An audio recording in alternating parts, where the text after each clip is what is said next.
Oh, lubog. SM Marikina. Napakalakas ng tubig mga kaibigan. Pababayarin natin yung dam nito. So, yan. Ito Marikina ngayon.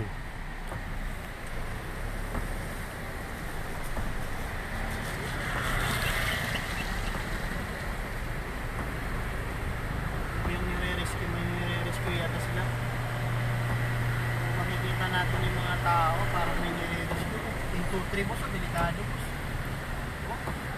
Mga sir, baka pumutok po.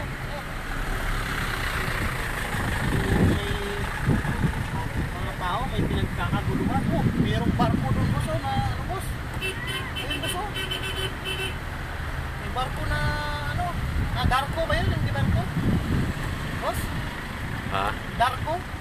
Darko. Mga DPWH na mga masisipag. Sabi, dami rescuer dito ngayon. Tataw tayo dyan. Hindi na pagkaraniwang bahagi. Panay pa kawala yung dam ng tubig ngayon. Lulunurin ata itong Marikina. Huwag naman sana. Sana maging continuous na yung hinaho ng ulan. Hindi na mag-alala ng lubusan ang mga tao na malapit sa sapa. Kaya talaga namang kawawa. No, mga kaibigan. Ito na. Ito na sila sabi.